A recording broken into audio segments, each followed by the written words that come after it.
Bom dia, irmãos. Vamos abrir a palavra em João, Evangelho de João, capítulo 3. Evangelho de João, capítulo 3, verso 16. João 3,16. Porque Deus amou o mundo de tal maneira que deu seu Filho unigênito, para que todo o que nele crê não pereça, mas tenha a vida eterna. João 10,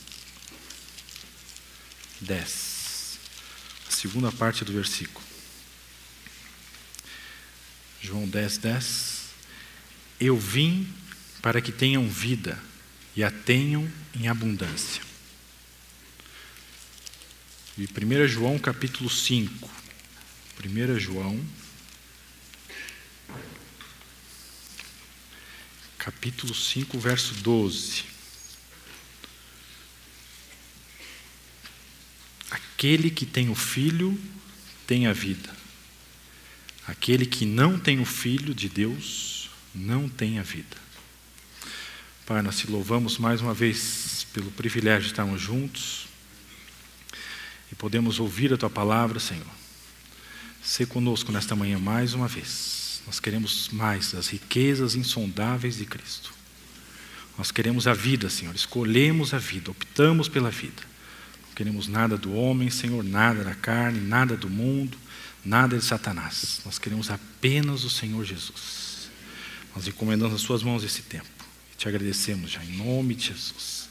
Sei com aqueles que ouvem, com aquele que fala, que a Tua unção seja sobre todos nós. Para que a Tua palavra seja desvendada, Senhor, e nós possamos tocar na vida, Senhor.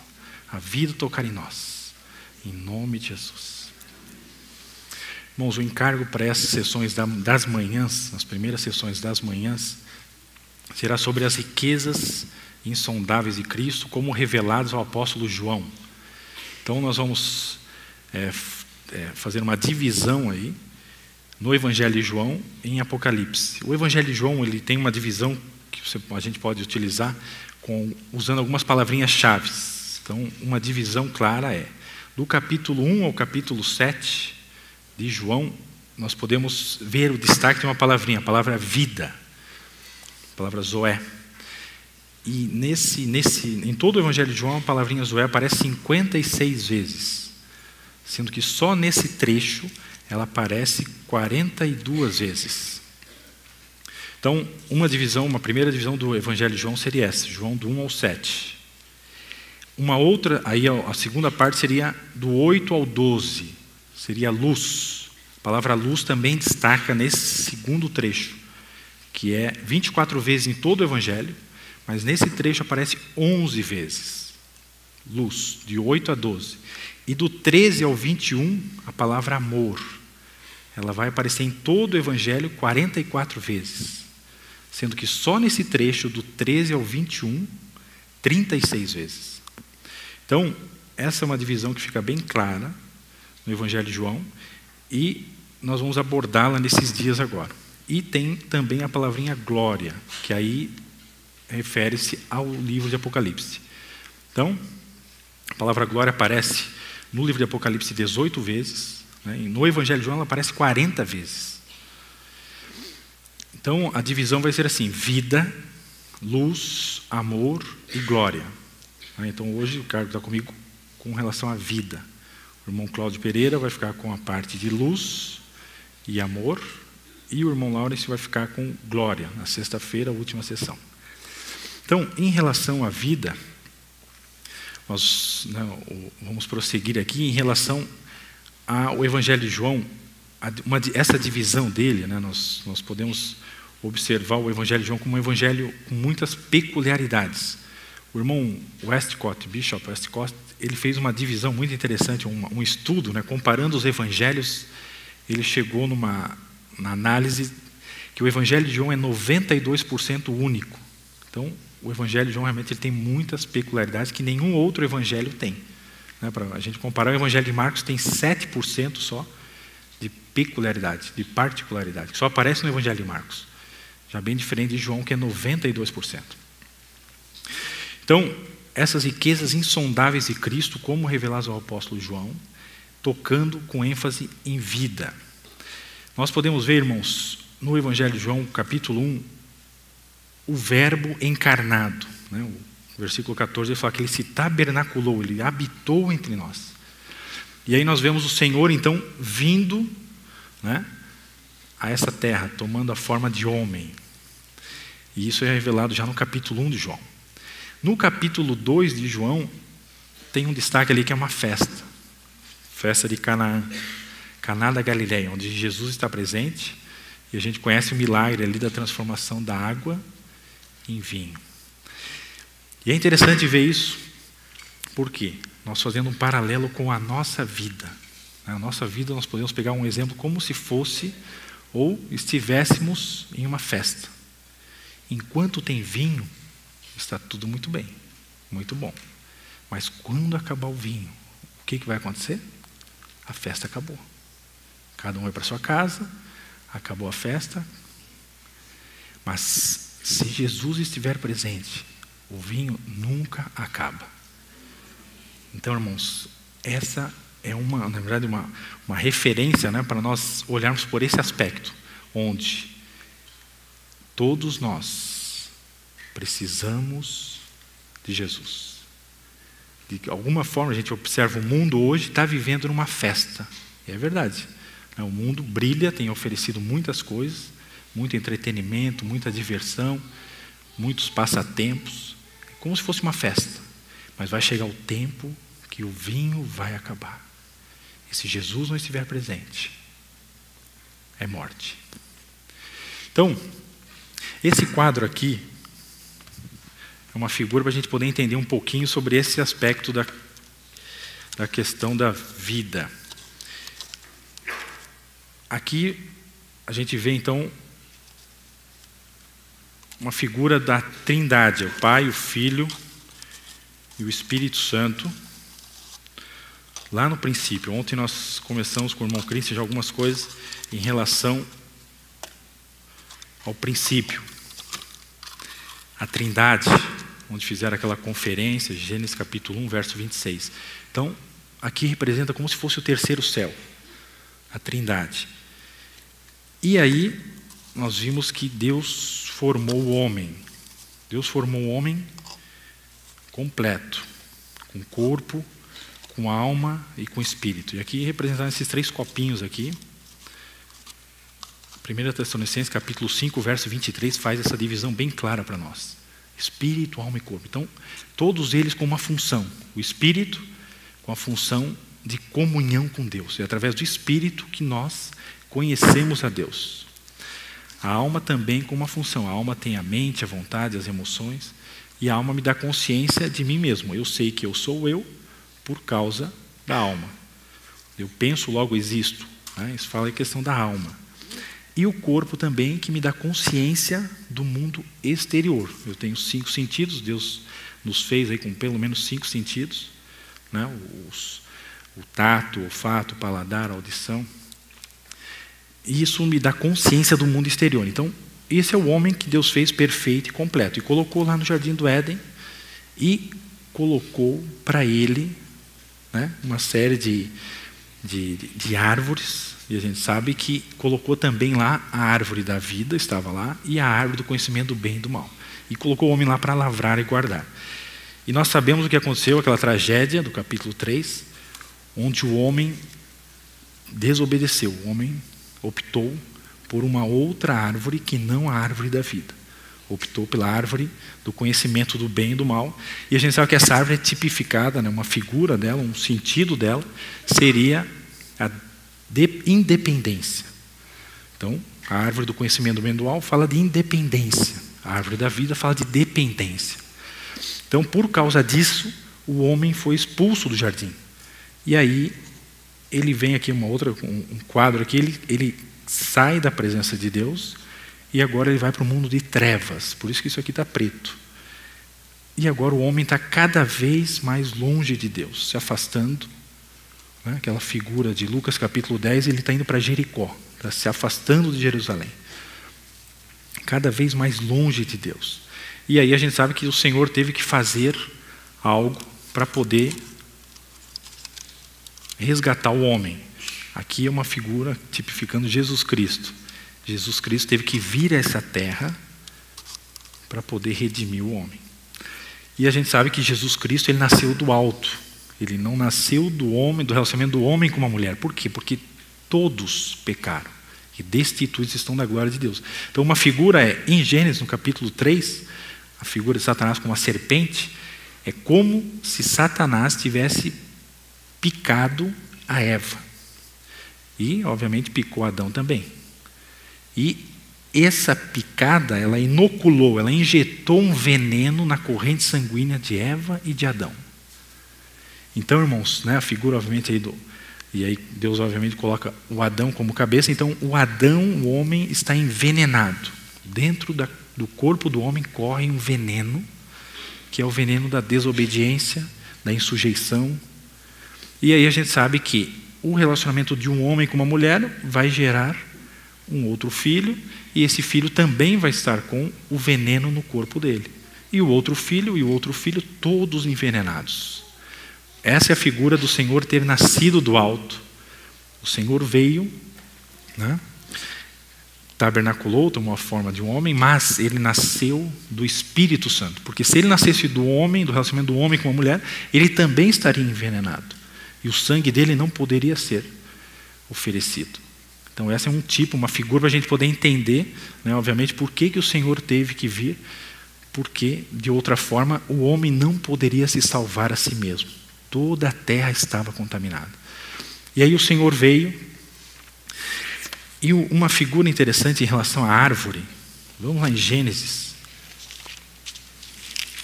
a opção do homem em relação à árvore, que aí tem um princípio aqui, que eu acho que é muito interessante nós...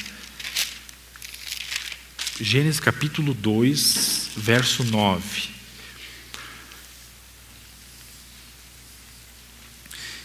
Do solo fez o Senhor Deus brotar toda a sorte de árvores agradáveis à vista e boas para alimento, e também da árvore da vida no meio do jardim, e a árvore do conhecimento do bem e do mal. Então, Gênesis 2:9, essa parte para destacar. E também a árvore da vida, no meio do jardim, e a árvore do conhecimento do bem e do mal. No capítulo 3, verso 3, vai dizer assim, ó, aí a conversa de Eva com a serpente. Aí Eva fala agora, mas do fruto da árvore que está no meio do jardim, disse Deus, dele não comereis, nem tocareis nele, para que não morrais. Então aqui, irmão, se você colocar esse texto um do lado do outro, você vai ver aqui uma situação difícil. Por quê? Porque aqui, lá no 2:9, está dizendo que a árvore que está no meio do jardim é a árvore da vida. Aqui no 3:3, está dizendo que a Eva está falando que a árvore que está no meio do jardim é a árvore do conhecimento do bem e do mal. Então aqui parece uma situação difícil, porque... E aí você pode pensar, bom, tem talvez um erro aqui, ou você pode pensar, não, o meio talvez seja um meio, né, o meio é um meio generalizado, está no meio. Talvez isso também, mas nós, né, sabendo como a palavra de Deus é inerrante, que a palavra de Deus é inspirada, como é perfeita, nós sabemos que o meio só tem um centro, não tem como ter dois centros, né? Um círculo, ou pega lá um triângulo, né? Geometria já estudou baricentro, ortocentro, circuncentro, só tem um, não tem dois. Então o jardim também só tinha um centro. Mas aí como é que pode a árvore da vida estar no meio e a árvore do conhecimento do bem e do mal estar no meio? Como pode isso? Dois corpos não podem ocupar o mesmo espaço ao mesmo tempo. Então, tem alguma situação aqui difícil. A gente, né, pode... Aquela figura do bife, né, o bife está duro ou é a faca que está cega? Então, a figura nossa com uma faca na mão. E muitas vezes a gente está reclamando do bife que está duro. E aqui a gente pode achar que o bife está duro. Tipificando aqui a palavra, mas não está, irmãos. Aqui uma figura, um entendimento. Você tem que ver quem está falando. No capítulo 2, verso 9, é o Senhor que está falando. A árvore que está no meio do jardim, quando o Senhor está falando, é a árvore da vida. A árvore que está no meio do jardim, quando Eva está falando, é a árvore do conhecimento do bem e do mal. O que quer dizer isso?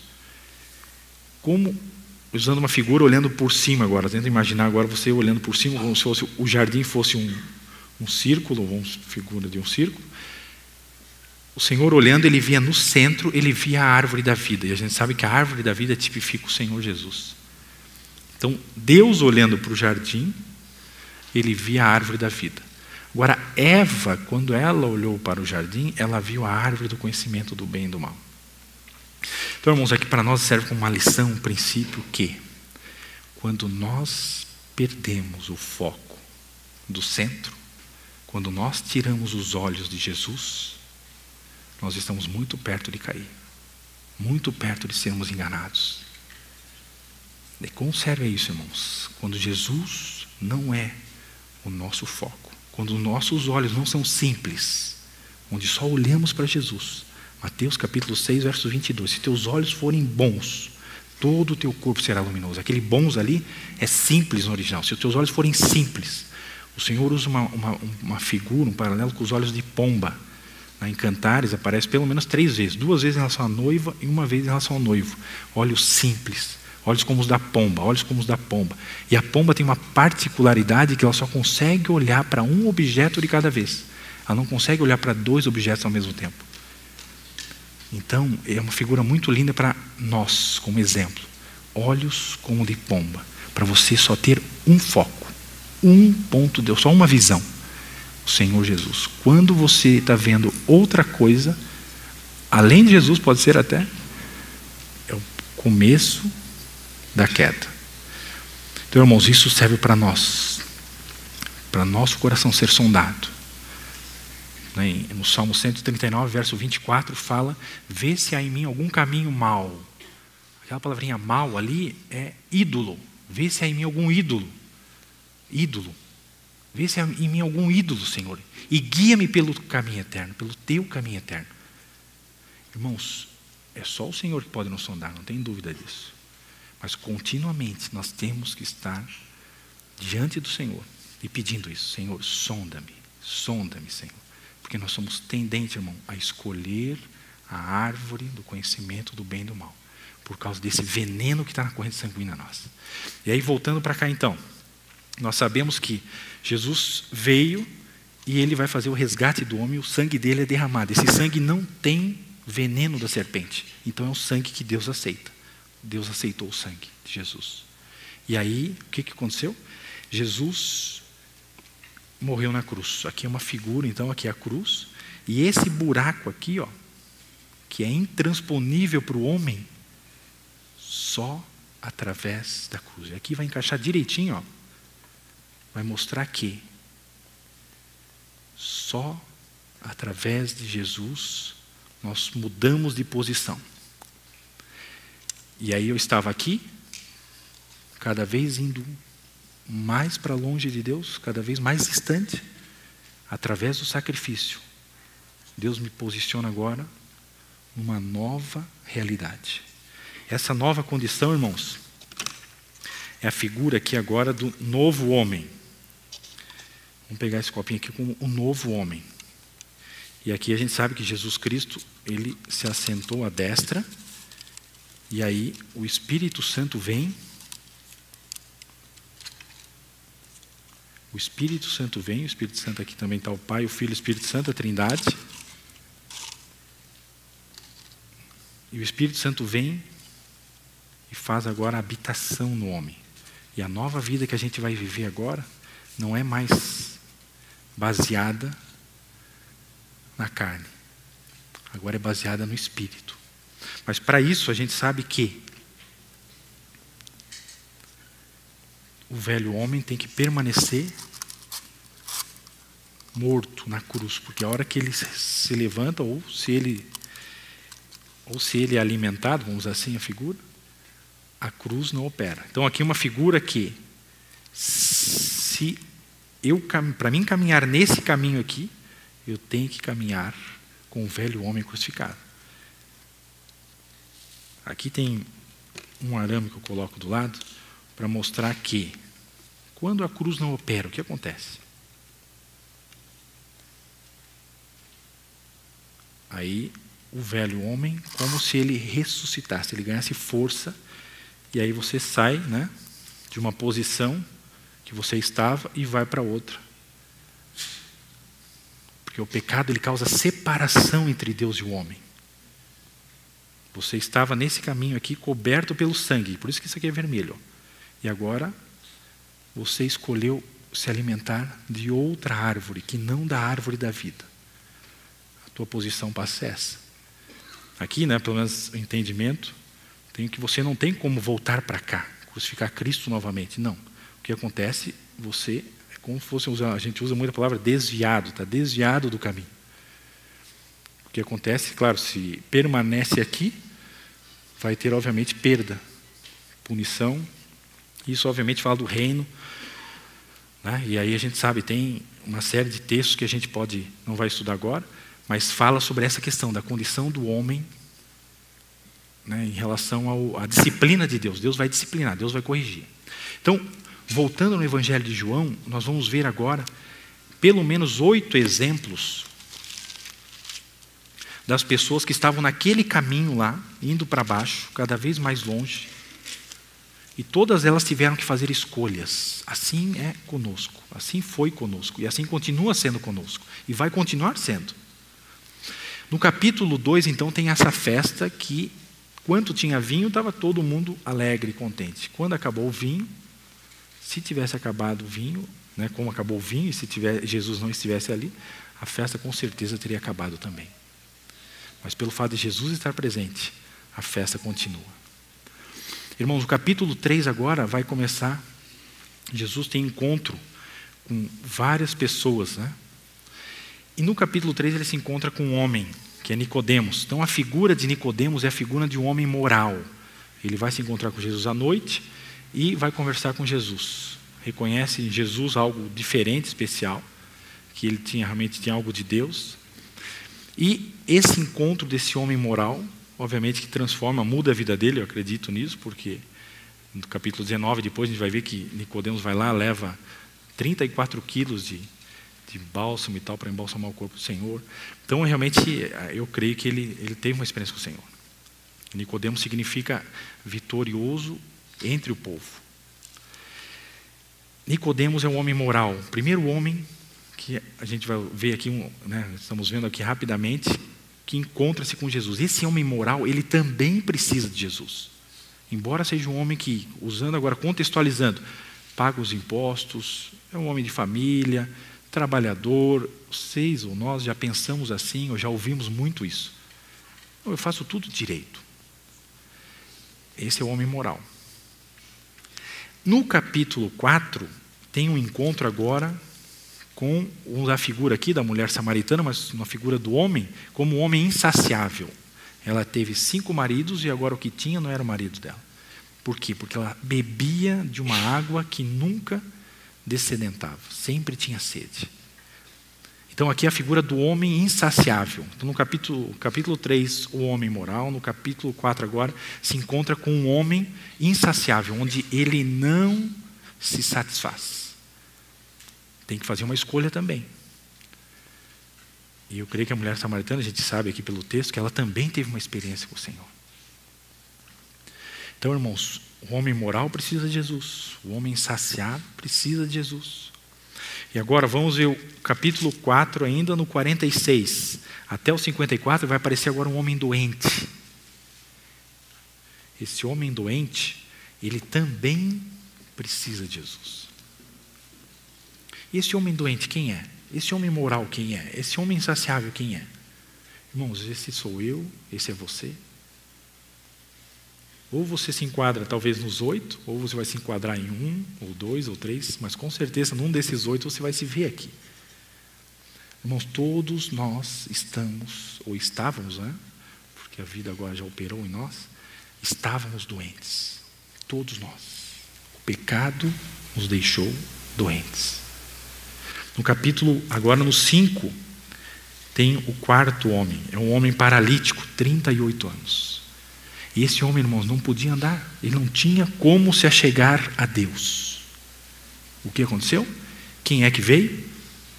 Foi Deus que veio até nós. Porque era impossível nós irmos a Deus.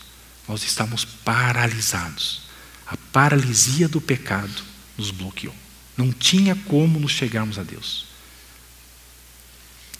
Éramos esse homem paralítico também. Nós nos enquadramos aqui, irmãos, todos nós. Porque não tínhamos como nos achegar a Deus.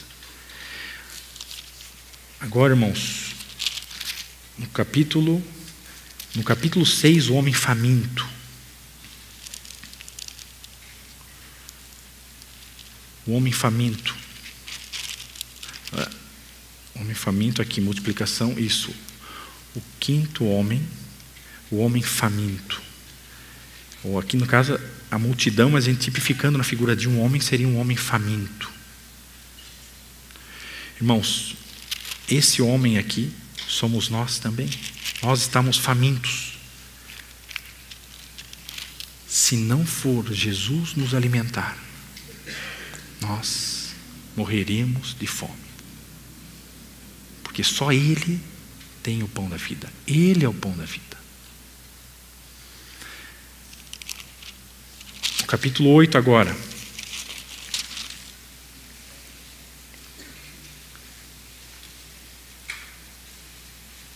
Aqui é o sexto. Aqui é a mulher adúltera que é pega no adultério.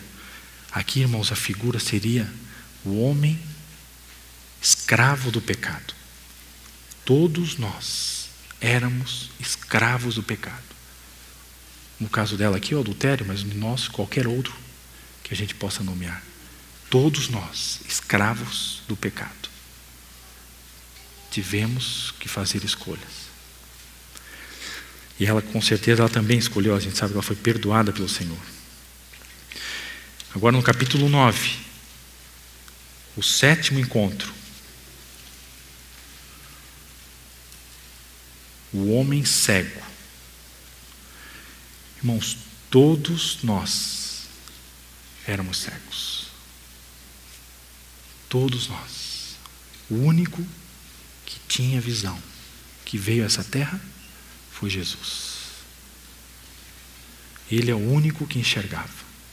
E com o toque dele, nós passamos a enxergar também. Porque se ele não tivesse nos tocado, nós nunca mais, nunca veríamos. Mas por causa da vida, a vida nos tocou, nós passamos a ver. Eu era esse homem cego, você era esse homem cego. E no capítulo 11 agora, o oitavo, morto, Lázaro, o homem morto. Todos nós estávamos mortos. Em delitos, em pecados. Todos nós. Todos pecaram. Todos pecaram. O salário do pecado é a morte. Não tinha solução para o homem.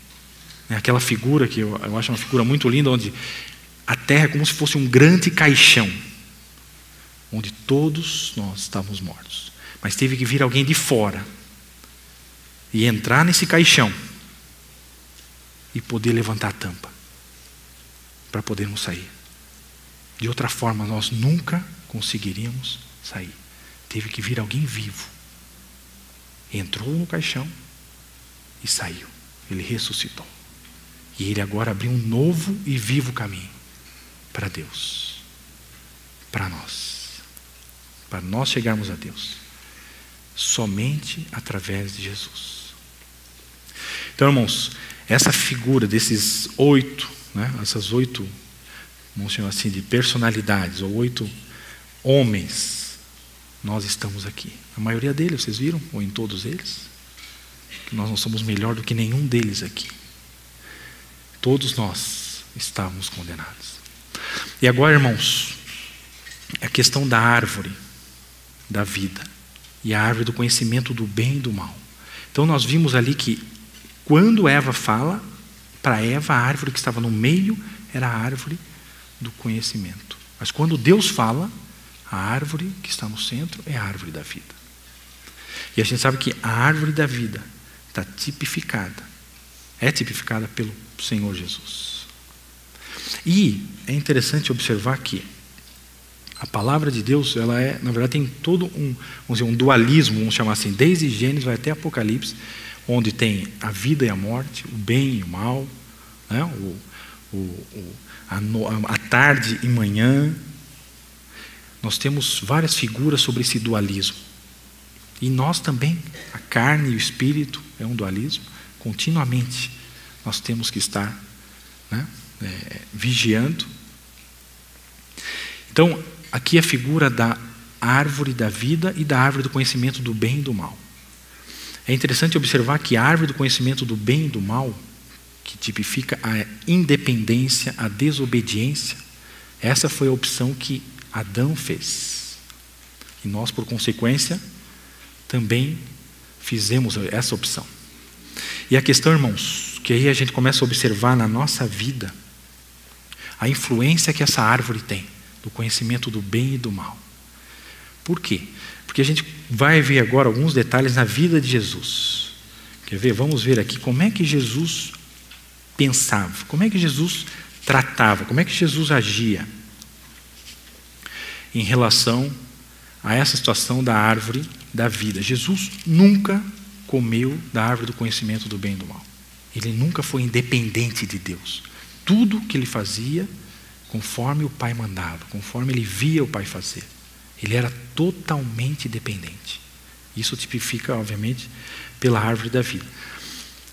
Como é que Jesus pensava? Vamos ver Mateus 21. Mateus capítulo 21.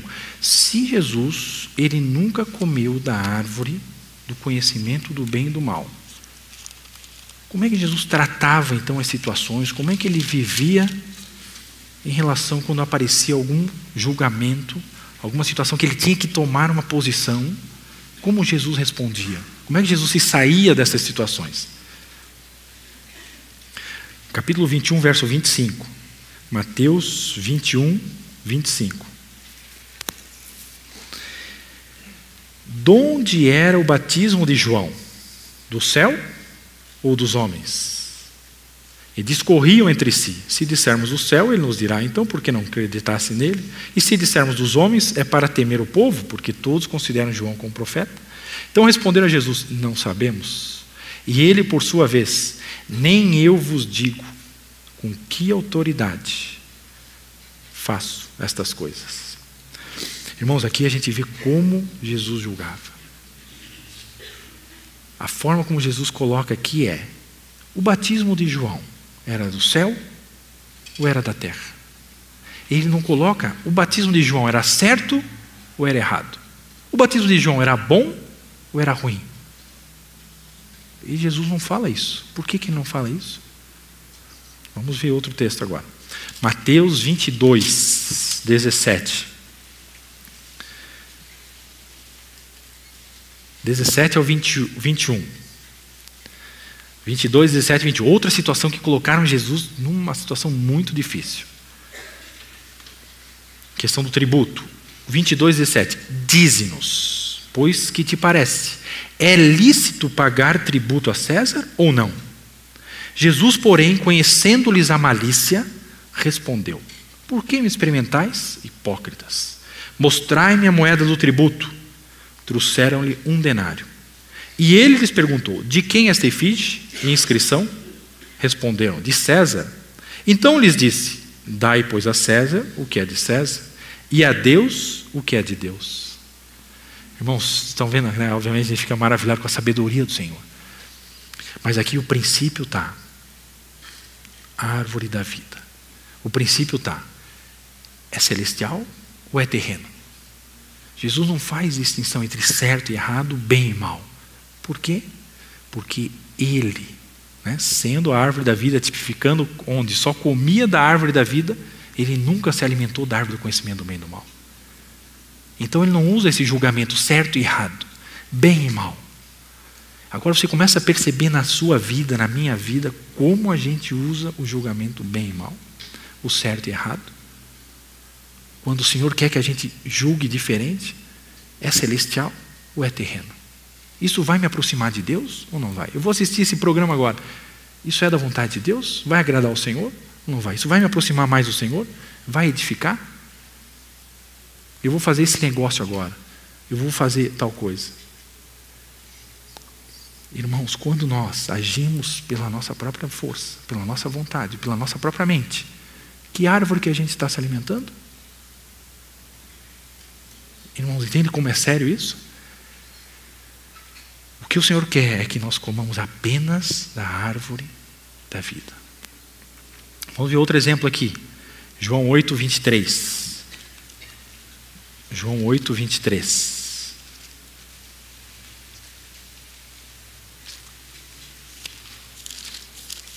Tem vários exemplos, eu pensei alguns, mas os irmãos vendo dessa maneira, com certeza, você pode encontrar vários onde Jesus ele é muito claro em relação a isso. Entre celestial e terreno. Prosseguiu, 8:23. Prosseguiu, vós sois cá de baixo, eu sou lá de cima. Vós sois deste mundo, eu deste mundo não sou. Aqui mais uma vez, irmãos, celestial e terreno. Mateus 16, vamos ver outro texto, onde Jesus faz essa distinção.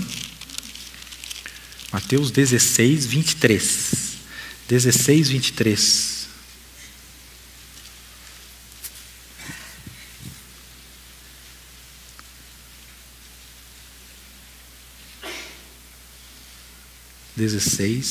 Mas Jesus, voltando-se, disse a Pedro: arreda, Satanás, tu és para mim pedra de tropeço, porque não cogita das coisas de Deus, e sim das dos homens.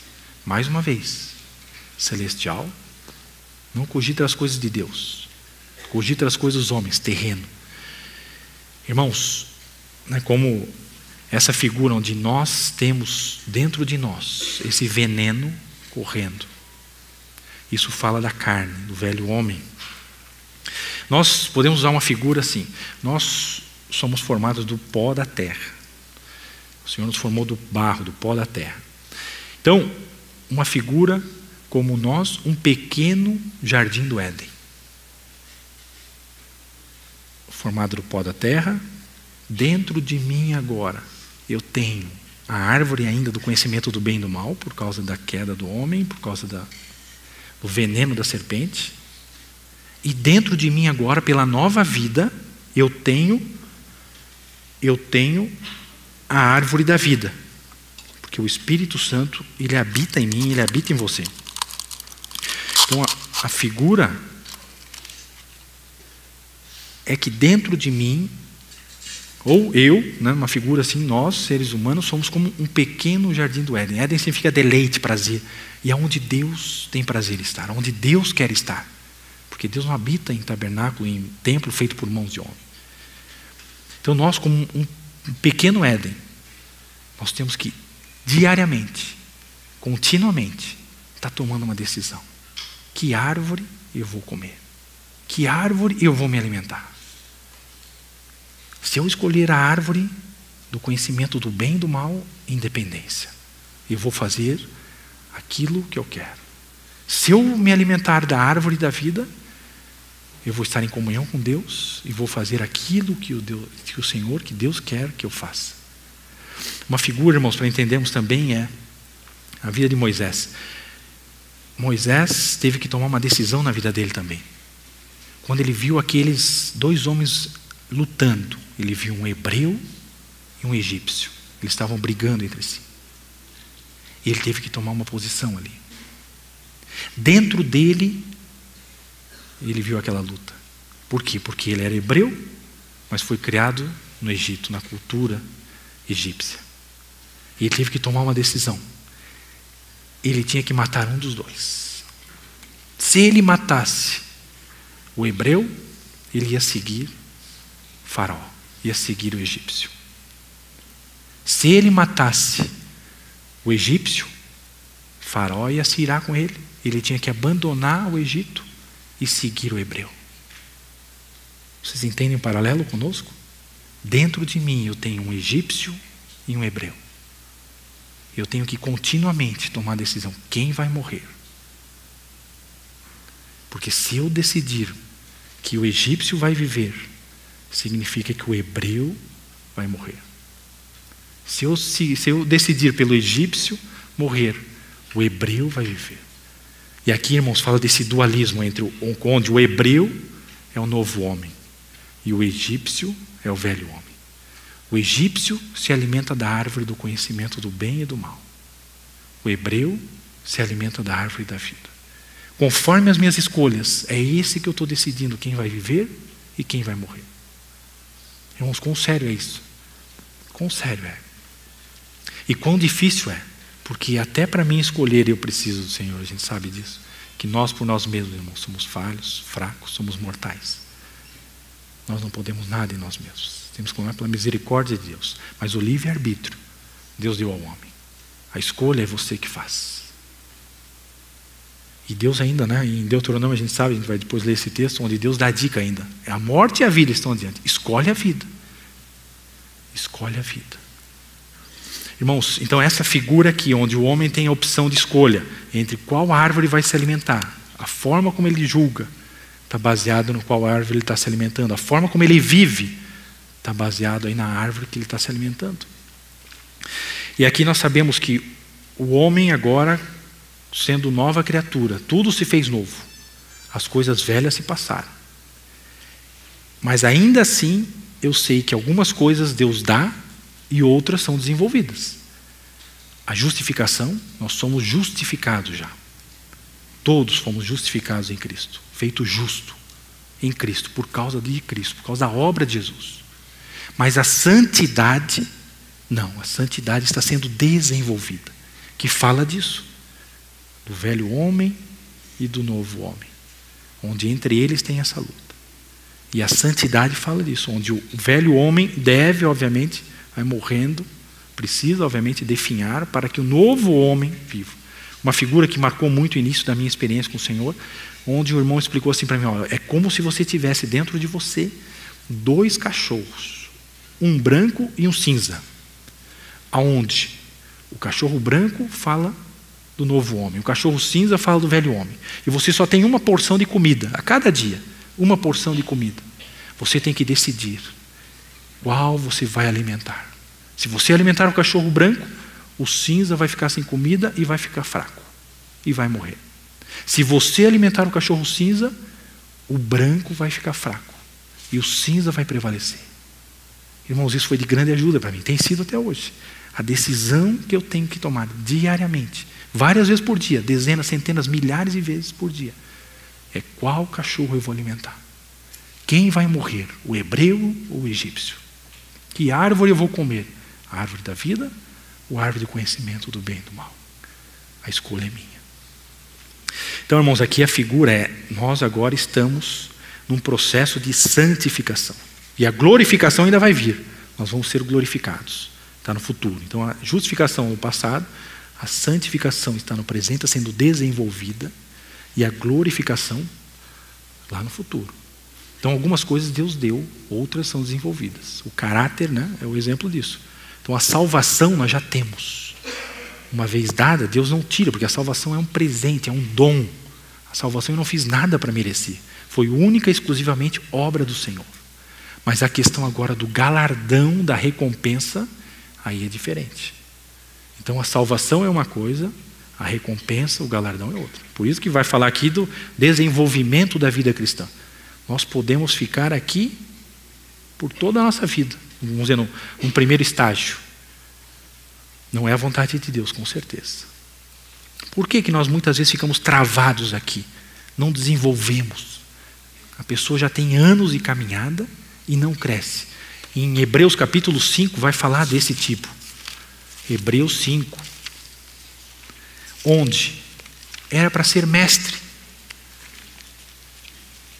Hebreus capítulo 5. No final do capítulo 5.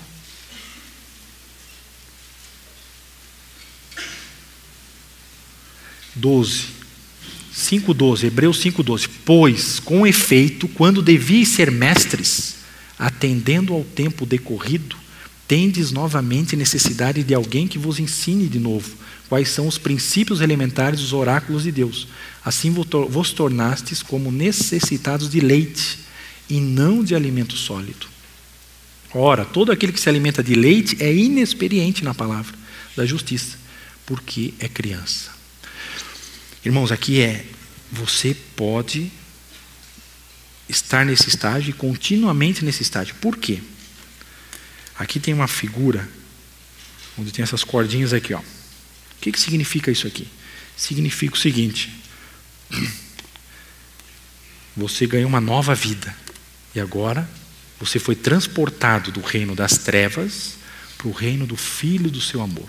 Jesus Cristo abriu um novo e vivo caminho. Só que junto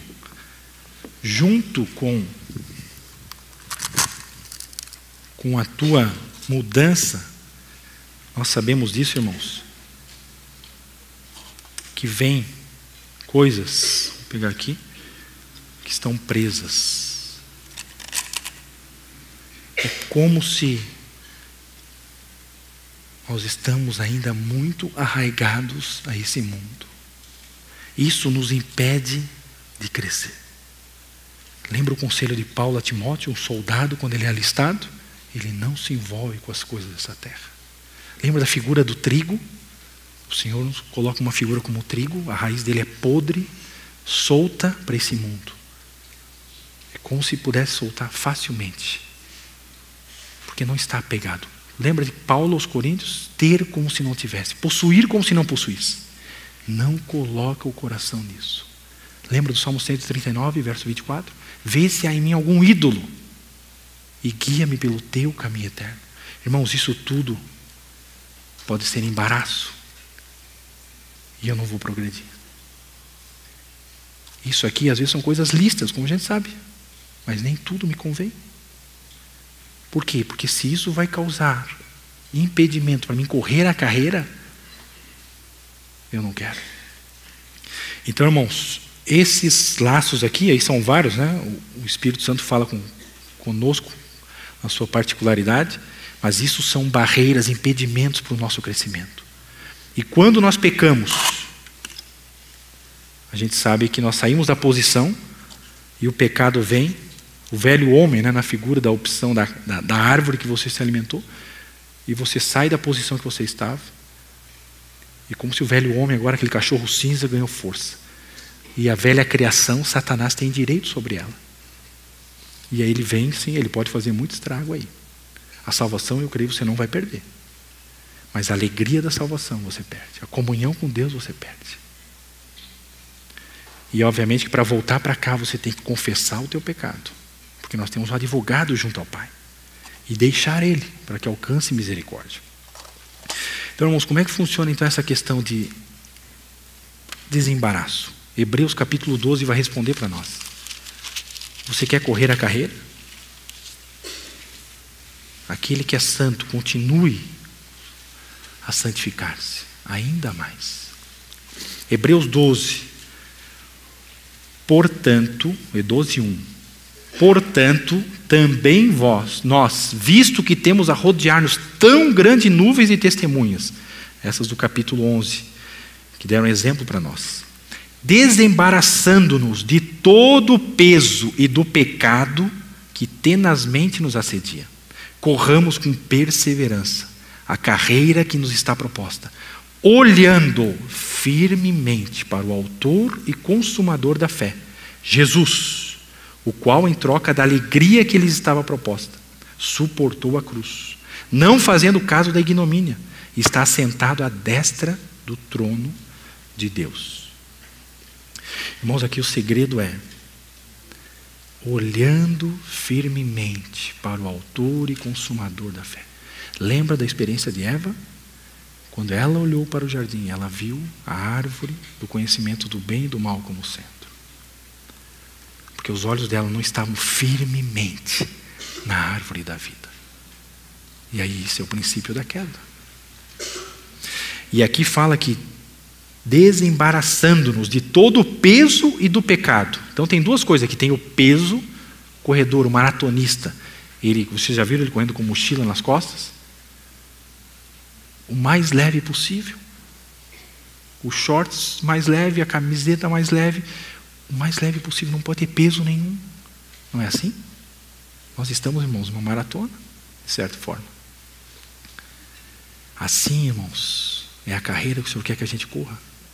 Desembaraçando. Então aqui é como se fosse um embaraço. Isso aqui te prende.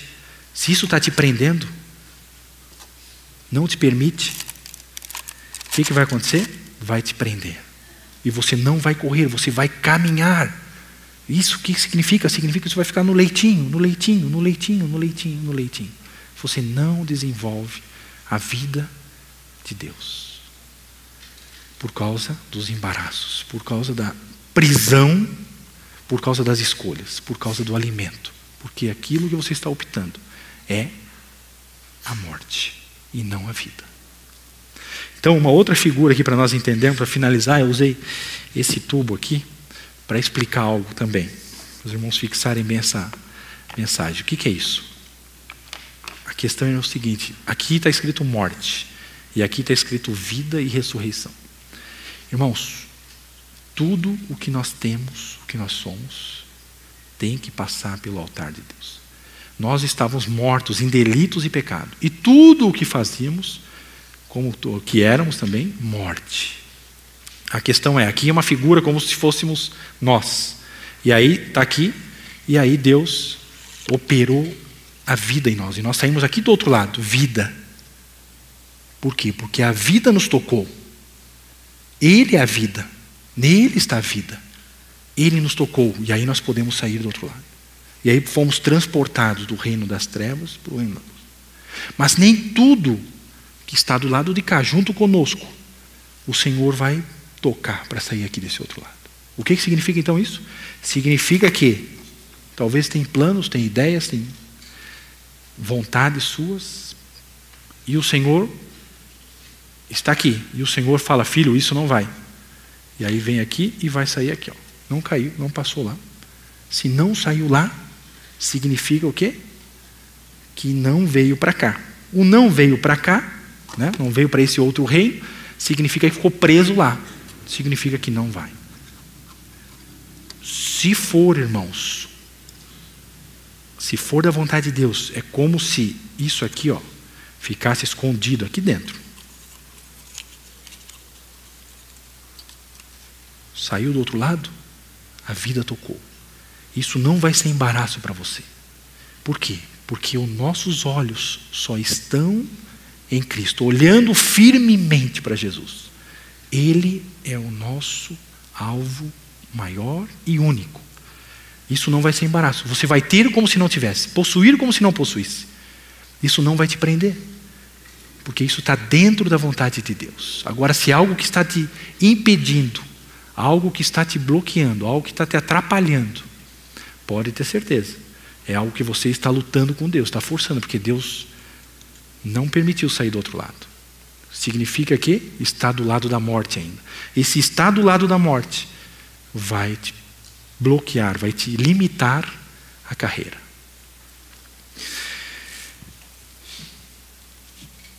Para finalizar aqui, irmãos, vamos ver como o Senhor quer que eu pense. 1 Coríntios 2, 16, vai falar sobre a mente de Cristo.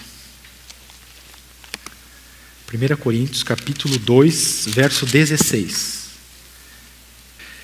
Pois quem conheceu a mente do Senhor que o possa instruir? Nós, porém, temos a mente de Cristo. A mente de Cristo está em nós porque o Espírito Santo está em nós. Isso é um fato, mas talvez ainda não seja a realidade. A mente de Cristo, irmãos. Nós temos a mente de Cristo, irmãos. Isso é muito maravilhoso, é muito grandioso. E essa mente, ela pensa apenas no que é celestial e no que é terreno. Essa mente, ela não pensa no certo e errado. Ela não julga assim. Então, irmãos, nós temos que desaprender ou, obviamente, largar, abandonar aquela velha prática e viver essa nova vida. Em todos os aspectos, principalmente na mente. Onde o meu julgamento passa a ser celestial ou terreno. Isso é da vontade de Deus. Aquela figura do povo Amish, né?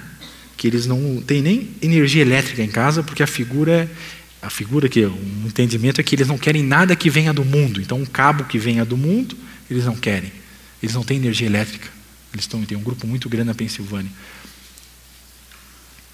Né? Talvez a questão da atitude, ok, talvez não a melhor, não vamos nem julgar isso, mas a intenção do coração, irmãos, ela é correta. Não queremos nada que venha do mundo.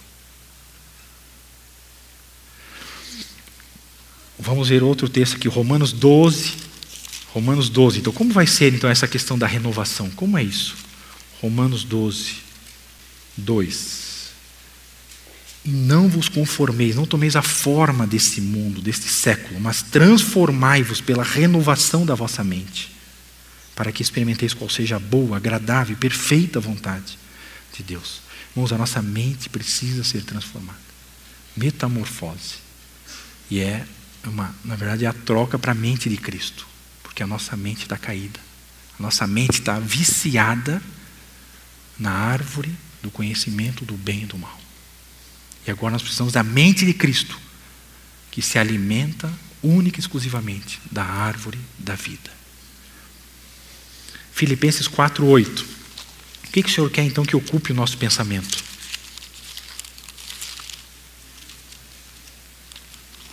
Filipenses 4:8. Finalmente, irmãos, tudo o que é verdadeiro, tudo o que é respeitável, tudo o que é justo, tudo o que é puro, tudo o que é amável, tudo o que é de boa fama, se alguma virtude há e se algum louvor existe, seja isso que ocupe o vosso pensamento. Uma pergunta é: você conhece o que é? Tudo é verdadeiro. Tudo que é verdadeiro. O que é verdadeiro? Jesus. Ele é o caminho, a verdade e a vida. Ele é a realidade.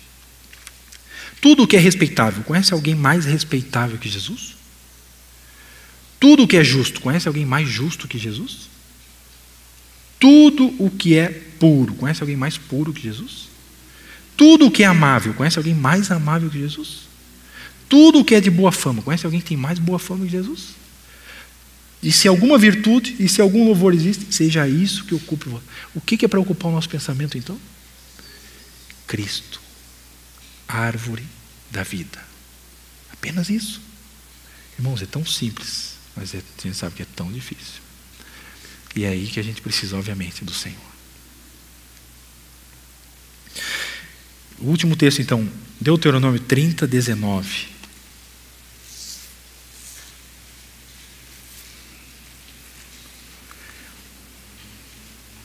Os céus e a terra tomo hoje por testemunhas contra ti, que te propus a vida e a morte, a bênção e a maldição. Escolhe, pois, a vida, para que vivas, tu e a tua descendência. Amém, Pai, nós te agradecemos por esse tempo e que tu continue falando conosco, Senhor. Nós precisamos de Jesus, queremos mais do Filho, mais da vida. Nós queremos escolher a árvore da vida, Senhor. Essa é a nossa escolha, Senhor. Nós queremos mais de Jesus e menos de nós mesmos a cada dia, Senhor. Queremos perder de nós para ganharmos de Ti, Senhor. Importa que Tu cresças e nós diminuamos. Em nome de Jesus, nós precisamos de Ti, nós desejamos a Ti. Nós queremos mais de Jesus e menos de nós. Encomendamos nas Tuas mãos agora, Senhor, esse tempo, essa outra sessão. Em nome de Jesus, continua nos conduzindo conforme a Tua boa vontade, conforme o Teu querer. Que se cumpra integralmente a Tua vontade para esses dias aqui, Senhor. Em nome de Jesus. Amém.